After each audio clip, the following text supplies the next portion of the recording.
The story begins not in a courtroom, but in a rainstorm. Late 20s, both soaked, sharing the last dry spot under the awning of a community art gallery. David Carter, his suit jacket sacrificed to cover a stack of fundraising brochures I'd designed. "Your typography is saving lives tonight," he said, rainwater dripping from his nose, and I saw it, the sparkle in his eyes that wasn't just reflected streetlight. We were a study in complementary angles. David, a junior associate at Sterling Holdings with a laugh that could warm a room and an ambition that could power a small city. Me, Clara Reed, freelance graphic designer who found more poetry in clean line work than in any sonnet, who preferred the company of her golden retriever Murphy to most people. Our courtship unfolded over months of shared projects. He secured funding for a community garden, I designed its brand identity. He'd bring zoning law documents to my tiny studio, I'd bring color palettes to his sterile office. We balanced, his big picture dreaming with my detail-oriented execution. The first time he saw my childhood home photos, the cozy, cluttered, book-filled Cape Cod where my mother still lived, he said, "It looks like a hug." Coming from a man raised in minimalist, emotionally restrained luxury, this felt like the highest compliment. The Maple Street house found us during an autumn drive. A sagging, yellow brick bungalow with a porch that listed like a tipsy sailor. "It has good bones," I said, the designer in me seeing past the peeling paint. "It has potential," he said, the developer in him calculating square footage. We bought it with every penny of our combined savings and a mountain of hope. The renovation became our shared language. Weekends smelled of sawdust and ambition. I discovered muscles I didn't know I had helping David lift drywall. He discovered patience sanding endless trim pieces I'd insisted on salvaging. We fought about doorknobs, brushed nickel versus oil-rubbed bronze, and made up over paint samples. I won with sea salt for the bedroom. The house became a third entity in our marriage, something we were building together, literally and metaphorically. Leo's birth wasn't just the arrival of a child, it was the rearrangement of our universe's gravitational center. The moment they placed him on my chest, this squalling, purple, perfect creature, I understood a new dimension of love, ferocious, terrifying, all-consuming. David wept when he held him. "He has your eyes, Clara." For the first 6 months, we were a team in the trenches of sleeplessness. David would take the 2 a.m. feeding so I could get a 3-hour block. We'd pass each other in the hallway, zombies exchanging a warm baby like a baton. But as Leo grew, patterns solidified. David's paternity leave ended. Sterling Holdings was expanding, and he returned to 70-hour weeks. I scaled back my freelance work, taking only projects I could do during nap times. Unconsciously, we fell into roles. I became the chief operating officer of our domestic life, David the weekend CEO. I handled the pediatrician visits, researching each vaccine, the early childhood education, Montessori versus Waldorf debates at 2 a.m., the food introduction spreadsheets. David's fatherhood manifested in spectacular weekend excursions, the zoo, children's museums, building elaborate pillow forts. He was the fun parent, and I was the infrastructure. One Tuesday, Leo spiked a fever of 104. David was in Chicago for a deal. I handled the ER visit, the midnight cool baths, the terror alone. When David FaceTimed from his hotel, I was holding a sleeping, medicated Leo. "Everything under control?" he asked. "Yes," I said, my voice steady, not mentioning the 2 nurses it took to hold my screaming son for the 4. He praised my competence. I began to wonder when competence had become my primary marital attribute. David's promotion to vice president of acquisitions at Sterling Holdings came with a corner office and invisible walls around his heart. The suit collection multiplied, Italian wools, custom tailoring. He started wearing cufflinks, tiny onyx squares that felt like armor. Our conversations evolved. Less how was Leo's day, and more the quarterly projections. My world remained stubbornly domestic, potty training regressions, preschool application essays, my freelance work now squeezed into the margins of motherhood. When I tried to talk about a challenging client, his eyes would glaze over before catching himself. "That's great, honey," he'd say, already mentally back in his boardroom. The first mention of Elena Vance came casually over salmon one night. Elena closed the Brighton portfolio. Her father didn't lift a finger. "She's formidable." There was a tone in his voice I hadn't heard in years, not just professional respect, but a kind of awe. Elena Vance, only child of Robert Vance, Sterling's largest investor. Harvard MBA, featured in Forbes 30 Under 30, known for her ruthless efficiency and icy elegance. Photographs showed a woman who looked like she was carved from marble, beautiful, impenetrable. I began to notice small absences. He missed Leo's first soccer game, big merger, you understand. He forgot our anniversary, I've ordered flowers, they're coming. The physical distance between us in bed grew from inches to a chasm. I'd lie awake listening to his even breathing, wondering when we'd become polite roommates sharing a child. The Sterling Holdings annual gala was my personal descent into the underworld. David insisted. "Robert Vance will be there. Elena's coordinating. It's important for my trajectory." I bought a black velvet dress that cost more than my monthly grocery budget and felt like a costume. The museum atrium glittered with a cold, hard light. Women in gowns worth more than my car floated by, their laughter like breaking crystal. I clung to my champagne flute, a prop in someone else's play. Then I saw them. David and Elena stood near a massive Calder Mobile, silver shapes turning lazily above them. They weren't touching, but the space between them hummed with a frequency I couldn't access. He was leaning toward her, listening with his whole body, the way he used to listen to me explain color theory. She was speaking, her hands moving in precise, elegant gestures. He laughed, a genuine, unguarded sound I realized I hadn't heard from him in months. In that moment, I didn't see an affair of the body. I saw something more devastating, a meeting of minds, a recognition of shared species. They were two predators speaking the same language of power and acquisition. I was suddenly, painfully aware of my softness, my domesticity, my life built around packed lunches and story times. I was looking at my replacement, and she wasn't just another woman, she was an upgrade.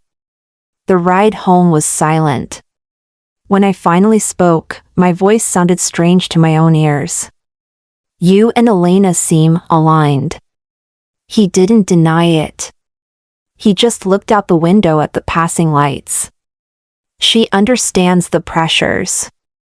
The scale of what we're building." I said softly. He turned to me, his face illuminated by a passing streetlight. There was no anger, no defensiveness. Just a terrible, calm finality. "Clara, we've been on different paths for a long time." He asked for the divorce in our kitchen, the one I designed for morning pancakes and homework sessions. Sunlight streamed through the window over the sink where we'd planted herbs together. He used the language of corporate restructuring. "We've diverged, Clara. Our trajectories no longer align. Elena and I, we want the same things. A certain scale of life. A certain freedom." "Freedom from what?" I whispered, my back against the refrigerator where Leo's artwork was held by vegetable magnets. "From this," he said, his gesture taking in the slightly messy kitchen, the dog bed in the corner, the crayon mark on the cabinet I hadn't managed to clean. "From the smallness." The word hung between us. Smallness. Our life, our love, our son's childhood, reduced to smallness. "I want what's best for Leo," he continued, his voice taking on that reasonable tone that made my rage feel hysterical. "He needs stability. Excellence. The opportunities one can provide with Elena's resources. My mother bear instinct ignited, cold and clear. Leo is not a resource to be managed. He's a child. That's when he said the words that would define the coming war: "I'll be seeking primary custody. It's in his best interest." David's lawyer, Julian Thorne of Thorne, beard and crest, looked like he'd been carved from expensive ice. Mid-50s, silver hair, suits that whispered rather than spoke. Our first meeting in his office overlooking the city was a masterclass in intimidation. "My client is prepared to be generous," Thorne began, steepling his fingers. "Alimony for 2 years. Child support at state guidelines. But he insists on primary physical and legal custody. Given your irregular income and the emotional volatility noted in your medical history." My medical history? I looked at David, who studied a painting on the wall. "Your prescription for clonazepam. Your therapy after your father's death. It suggests a fragility that might not be optimal for a child's primary environment. My therapist had recommended the low-dose medication for situational anxiety after my father's sudden passing 5 years earlier. I'd been managing it perfectly. Now it was a weapon." My lawyer, Susan Miller from Legal Aid, tried to push back. But Susan was 40, overwhelmed, and carrying a caseload of 60 families. Julian Thorne's hourly rate was more than Susan made in a week. David moved out that weekend. Not to a temporary apartment, but to the Apex, a Vance Group development, a penthouse on the 42nd floor. Leo's first visit there returned a different child. Daddy's shower has TV in the mirror. We had steak that cost $100. His balcony has a telescope that can see Jupiter. The bribery wasn't subtle. It was an assault on our reality, the reality of homemade pizza and library books and a backyard with dandelions. The alienation began as soft rain, barely noticeable until everything was soaked. I'd just landed my biggest client in 2 years, rebranding a local organic grocer. I was exhausted but triumphant, buzzing with creative energy. Picking Leo up from David's, I was animated, telling him about the project. David crouched to Leo's level. "Look at mommy, champ. She's working so hard. She must be exhausted all the time." My triumph was reframed as desperation. Mr. Nibbles died. Leo was devastated. We held a backyard funeral with a shoebox casket and flowers. I held him as he wept. The following week, David told him, "It's good to have feelings, Leo. But you see how mommy gets very emotional about things? We have to be strong sometimes." My empathy became pathology. David bought Leo the latest iPad Pro for educational purposes. "But your mom's Wi-Fi is probably too slow for it, buddy. We'll keep it here." It was a physical emblem of David's superior world, deliberately kept from mine. I started the Blue Notebook. A cheap spiral-bound thing that became my Bible of betrayal. I documented every comment, every loaded question, every manipulation. Date, time, exact words. Susan would read entries and sigh. "It's textbook parental alienation, Clara." But without a witness or recording, it's he said she said.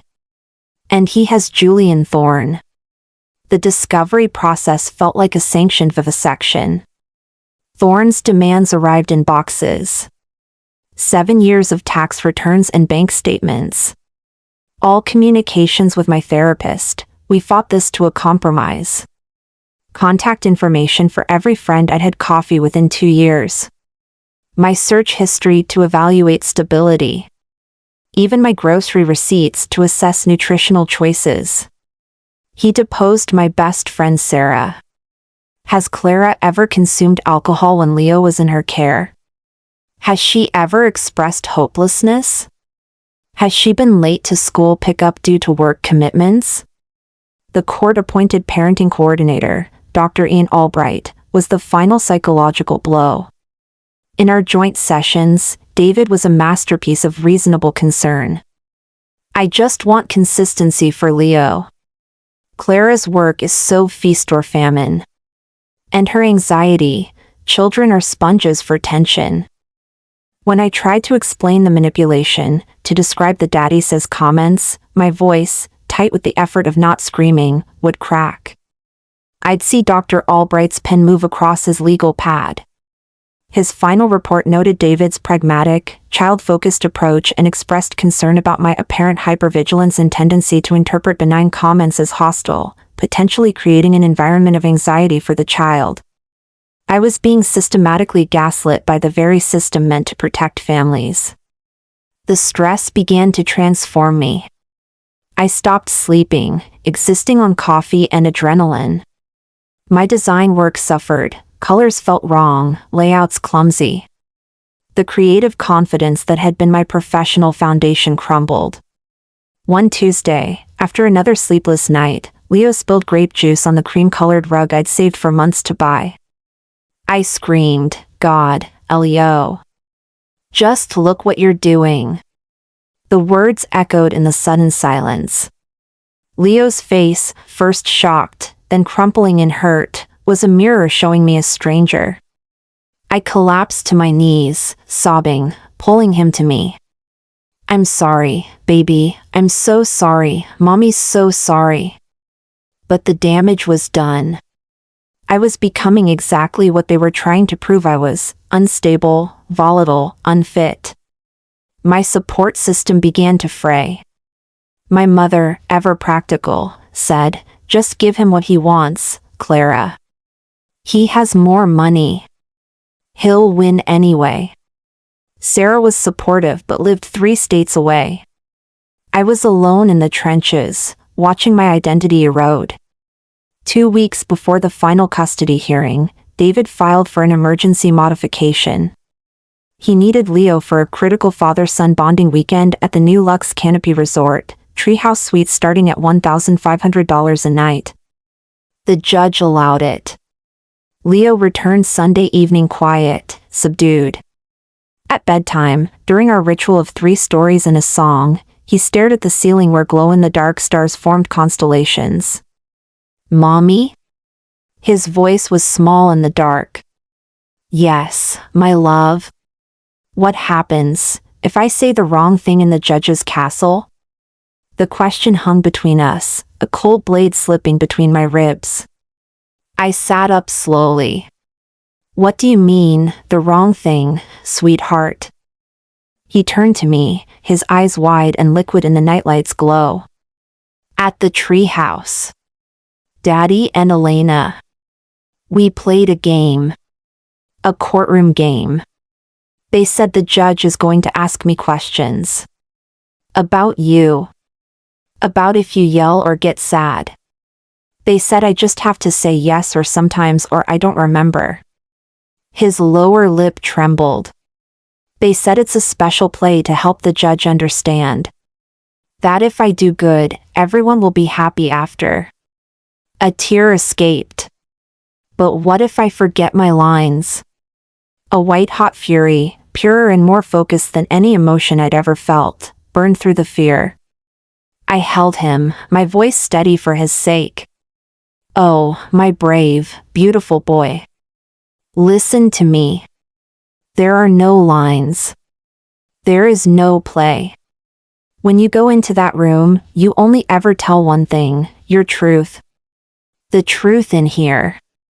I placed my hand over his heart. "That's the only thing that matters." After he finally slept, I called Susan at midnight. She filed the emergency motion at dawn, to exclude Leo's testimony as coerced. The hearing on the motion was before Judge Eleanor Wilkins. She entered the courtroom not with pomp, but with weary efficiency. Mid-60s, silver bob, eyes the color of a winter sea that had seen every storm.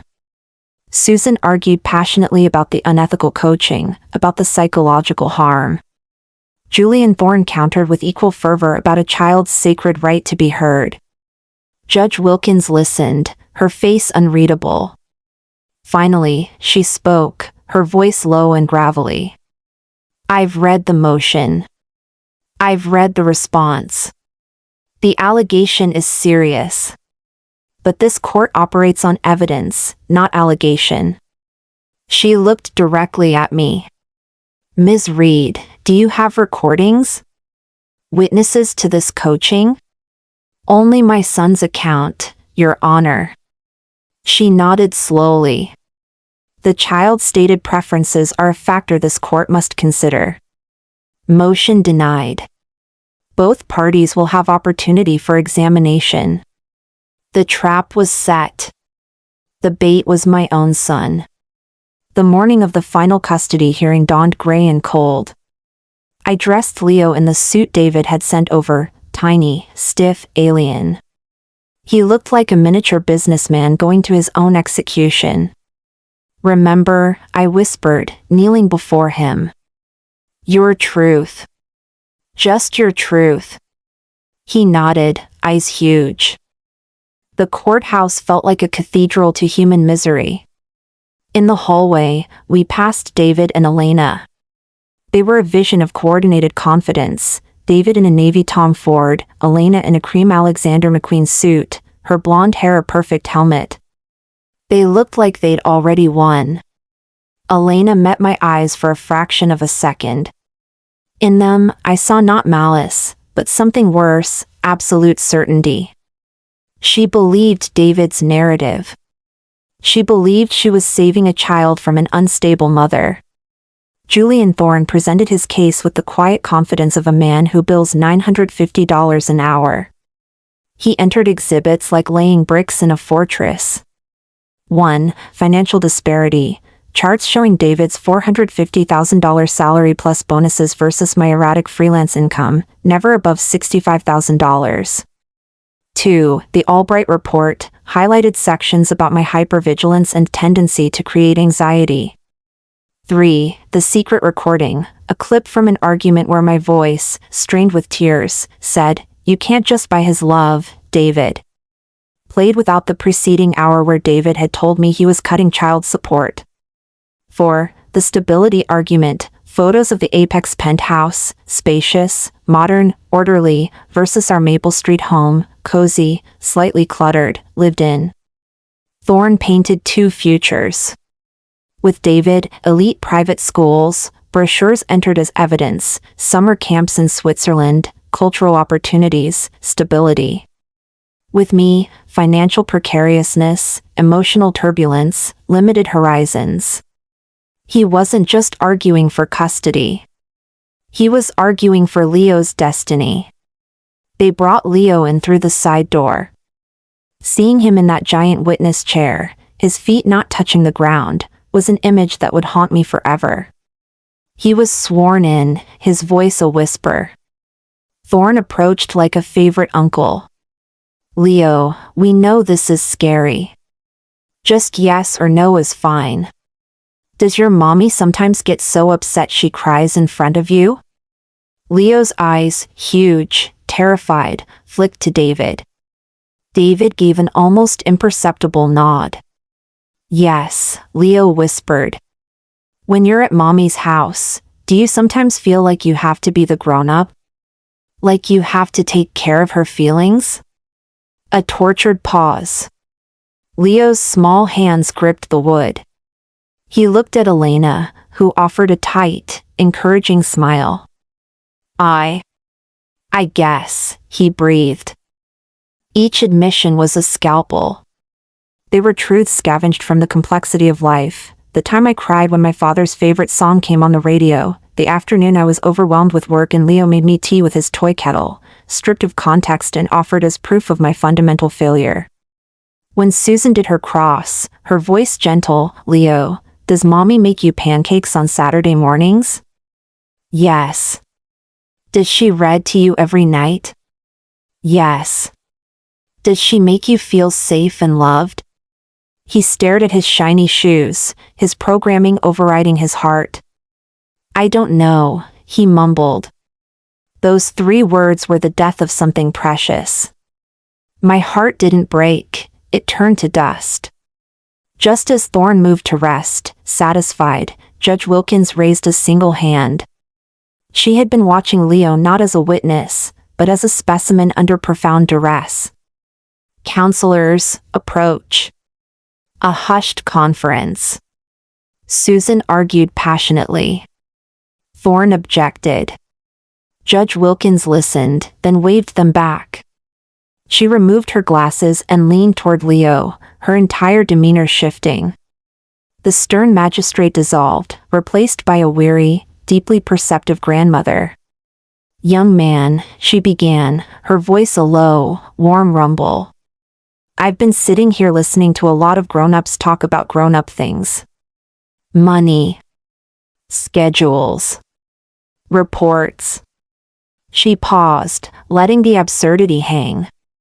"But I haven't heard much from you. Not the real you. This chair is big and scary, isn't it?" A single tear escaped Leo's eye, tracing through his freckles. He nodded. "I am going to ask you one question. It is the only question that matters to me today. You don't have to look at your mom. You don't have to look at your dad. You look right here at me." She tapped her chest, over her heart.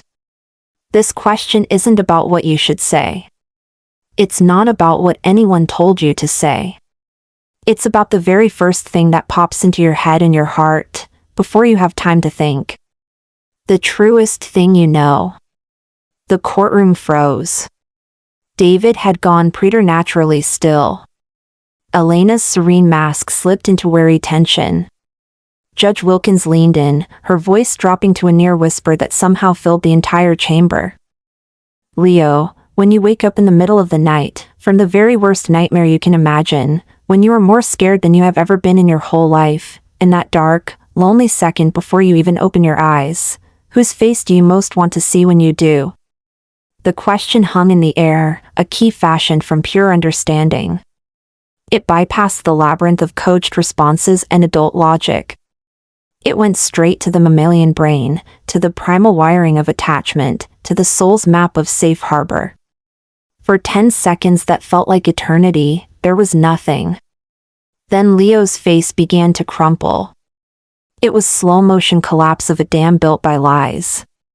He looked at his father, not for guidance, but with a dawning, horrified realization of the betrayal he'd been enlisted to perform. He saw the man who had turned his love into a script. A guttural, animal sob was torn from the deepest part of him. "Mommy," he screamed, the word a raw, uncontainable eruption of truth. "I want my mommy." He launched himself from the giant chair, stumbling in his stiff shoes, and ran across the open space, a desperate, weeping arrow aimed at my heart. He crashed into me, his arms locking around my neck, his face burying itself against my skin, his entire body convulsing with the force of his confession. I held him, rocking, my own tears falling into his hair. "Shoo, baby, I'm here, I'm here." And then, clinging to me as to a life raft in a hurricane, the words poured out, a torrent of poisoned truth. He said it was a game. A secret game to make the judge happy. He said if I was a big boy and said the words, I could live in the tower forever and have the mega playset and you would be okay. He said Elena would be my new mommy and she never gets tired or cries and she's nicer. "I'm sorry, Mommy, I'm sorry, I'm sorry. I didn't want a new mommy. I want you, I want you." The courtroom erupted. Thorne was on his feet. Objection. The witness is distraught. This is coercion from the mother. David stood, his face ashen. "Leo. That's enough. Stop this right now." But it was too late. The raw, unvarnished truth was now the only thing in the room. Judge Wilkins's gavel came down like the crack of doom. Once. Twice. Thrice. Silence. Her voice was no longer warm. It was the voice of judgment itself. She stared at David, her gaze holding a contempt so profound it seemed to physically press him back into his seat. "Mr. Carter," she began, each word dripping with glacial fury. "What has transpired here today is among the most egregious abuses of the judicial process and, more importantly, of a child's trust, that I have encountered in 23 years on this bench." She paused, letting the weight of her disgust settle over the room. "You have not simply sought an advantageous custody arrangement. You have engaged in a systematic campaign of psychological manipulation aimed at severing the bond between a devoted mother and her child. You have turned this 8-year-old boy into a pawn in a game of your own vanity and ambition." David opened his mouth. "Your Honor, I—" "Do not speak," she cut him off, her voice sharp as broken glass. "You have forfeited your right to be heard in this matter." She turned to Thorne. "Mr. Thorne, your participation in this charade raises profound ethical questions that will be referred to the State Bar Association." Then, back to David, effective immediately, primary physical and legal custody is awarded to Clara Reed. Your visitation rights are suspended indefinitely. They may be reconsidered only after you complete a minimum of 1 year of court-approved psychological therapy focused on parental alienation and narcissistic behavior patterns. Any future contact with your son will occur only under the supervision of a court-appointed specialist, at your expense. She continued, delivering blow after blow.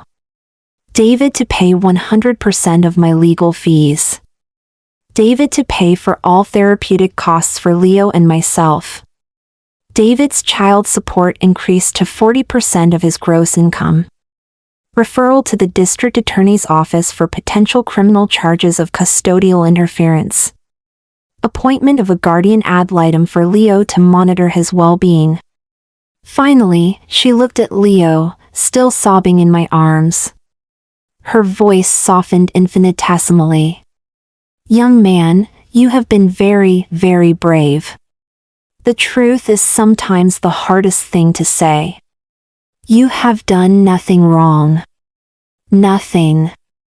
Then, to me, "Ms. Reed, take your son home."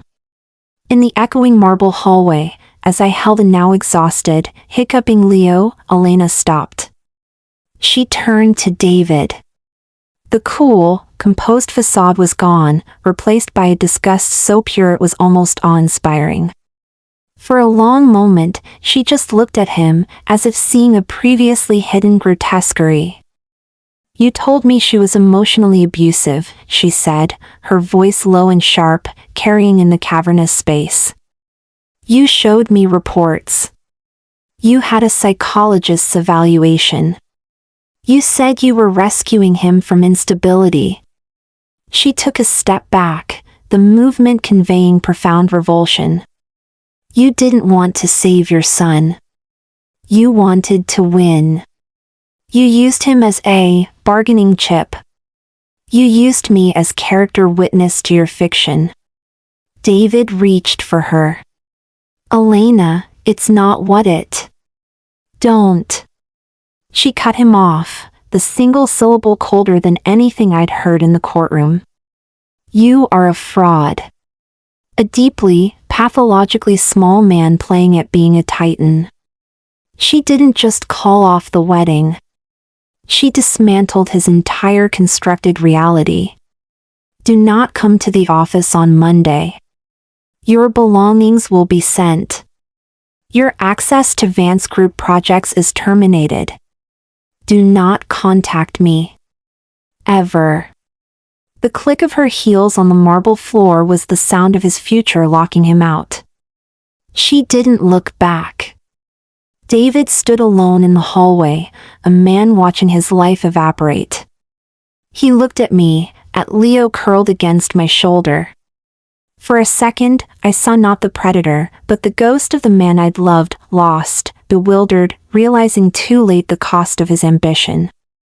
Then his face hardened into something else, shame, then defensive anger. He turned and walked away in the opposite direction. That first night home, Leo wouldn't let me out of his sight. He followed me from room to room, a silent shadow. At bedtime, he asked in a small voice, "Are you mad at me?" "Oh, baby, no. Never. I could never be mad at you for telling the truth. But I said those things. I said I didn't know if you loved me. You were being very brave in a scary game adults made you play. And you won. You told the truth." He slept fitfully, waking with nightmares 3 times.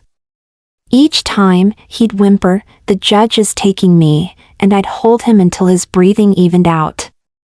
The guilt he carried was a tangible weight. He became hypervigilant about pleasing me. If he spilled water, he'd freeze, eyes wide with fear. "It's okay, sweetheart. It's just water." But the fear remained. We began therapy with Dr. Anya Levinson, a specialist in parental alienation and childhood trauma. Our first session, Leo drew a picture, himself in a cage suspended between 2 giant, angry figures. He drew me with a leaking heart. He drew David with a mouth full of sharp, black teeth. "The cage is the court," he explained softly. "The giants are you and Daddy fighting. I'm stuck in the middle." Dr. Levinson worked slowly. She taught me therapeutic parenting techniques, how to separate my trauma from his, how to manage my triggers so I could be his safe space rather than another source of volatility. For Leo, she used play therapy, art therapy, and eventually, narrative therapy, helping him rewrite the story from "I betrayed mommy" to "I was brave and told the truth." My own therapy was equally brutal. I had to confront not just the betrayal, but my own complicity in the early dynamics, how I'd accepted the competent manager role, how I'd made myself small to accommodate David's bigness. David's court-ordered supervised visits began 6 weeks later. They occurred in a beige room at Family Services Center, observed by a monitor who recorded everything. The first visit was a study in excruciating awkwardness. David brought an expensive robotics kit. Leo sat at the table, not touching it. "Don't you want to build it, buddy?" David asked, his voice painfully cheerful. "No, thank you," Leo said politely, drawing with the center's generic crayons. Subsequent visits followed similar patterns. Leo was either silent or spoke with a chillingly formal politeness. "How was school?" "Fine." "Did you like the book I sent?" "It was okay." The spontaneous, adoring little boy was gone, replaced by a wary, closed-off stranger. After 3 months, Dr. Levinson recommended pausing the visits. "He's not ready. Every visit re-traumatizes him." The trust was the foundation. David didn't just damage the house, he detonated the foundation. You can't rebuild on rubble. The financial settlement allowed me to breathe. The increased child support meant I didn't have to take every freelance job that came along. I could be choosier, focus on quality over quantity. I partnered with my friend Maya to launch Keystone Design. Our first major project was rebranding a women's shelter. The work felt meaningful in a way corporate projects never had. At home, we established new rituals. Friday pizza and movie night. Saturday morning pancake art, Leo became expert at dinosaur-shaped pancakes. Sunday hikes with Murphy, now graying but still exuberant. Slowly, the Maple Street house stopped feeling like a bunker and started feeling like a home again. I planted new lavender by the porch. Leo helped, his small hands patting dirt around the roots.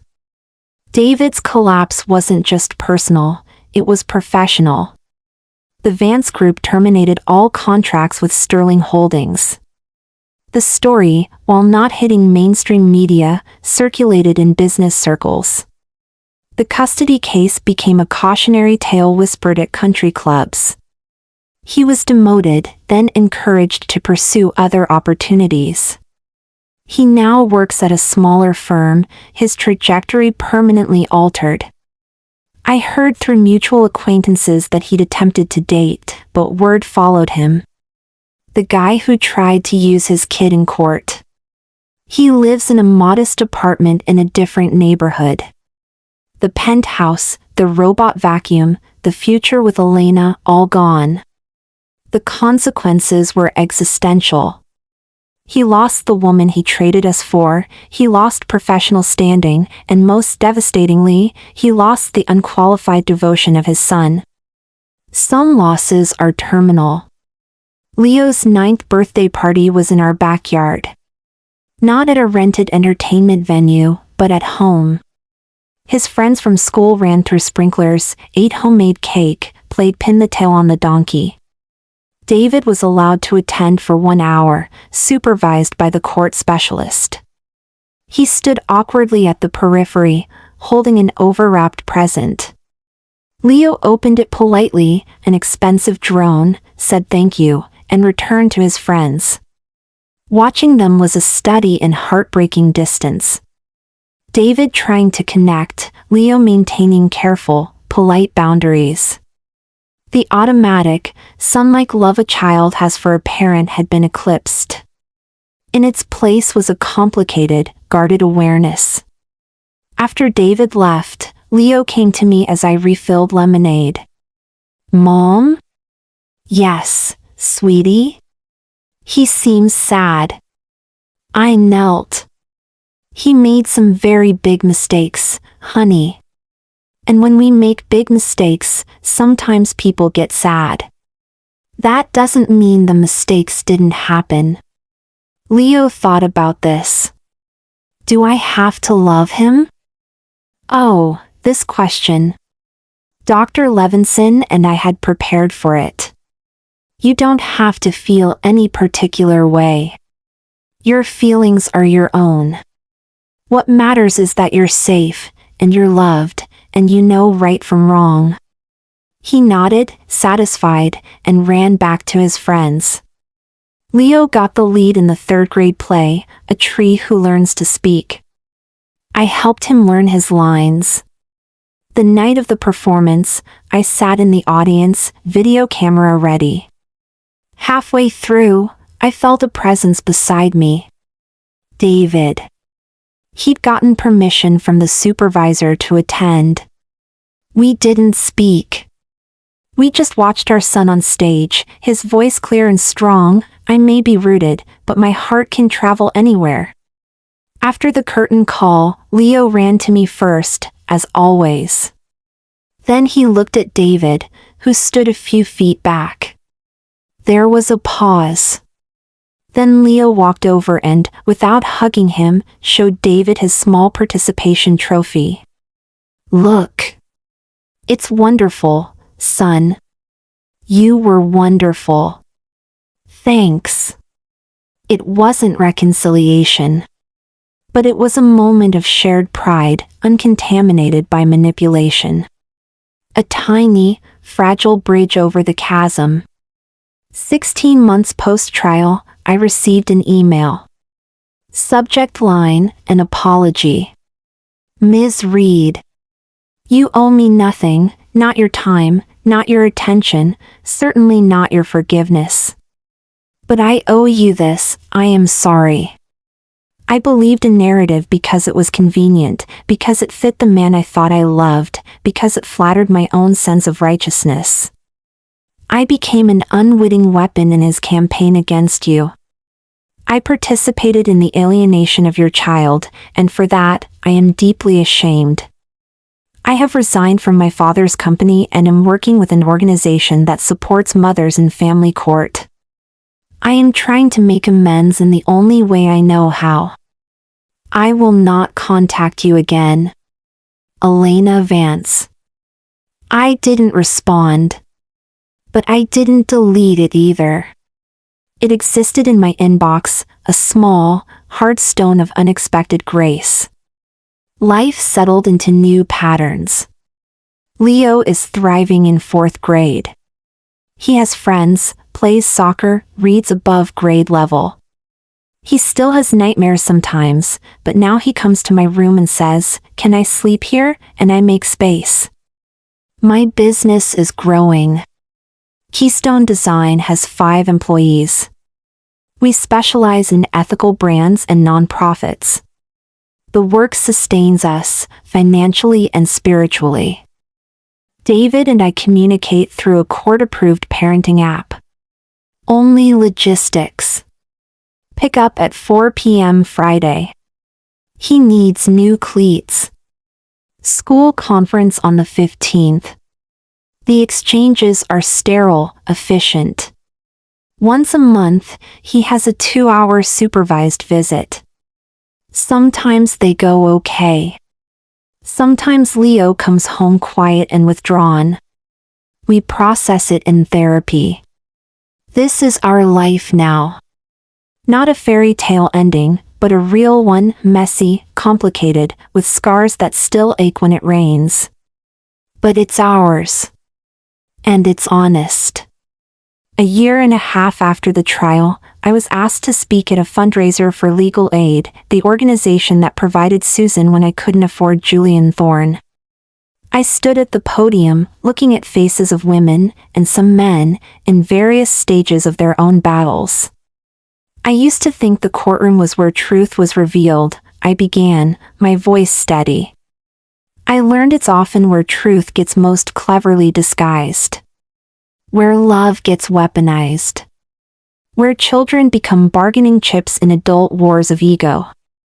I told them our story, not just the dramatic courtroom moment, but the slow erosion, the psychological warfare, the way a system can be manipulated by those with resources. My victory wasn't the legal ruling, though thank God for it. My victory was in the quiet moments afterward. In rebuilding trust with my son. In learning that my worth wasn't in being the perfect mother, the perfect wife, the perfect victim or victor. My worth was in being real. Flawed, sometimes overwhelmed, but authentic. I told them about Judge Wilkins's question. She didn't ask about my fitness. She didn't ask about my income. She asked my son about love. About safety. About the primal, unshakable knowing of where home is. I looked at Susan in the front row, at the young lawyers who would take these cases next. Fight with paper. Fight with procedure. But remember to fight for the truth that lives in children's hearts. Because that truth, when it's finally heard, is louder than any lie, more powerful than any manipulation, and it just might change everything.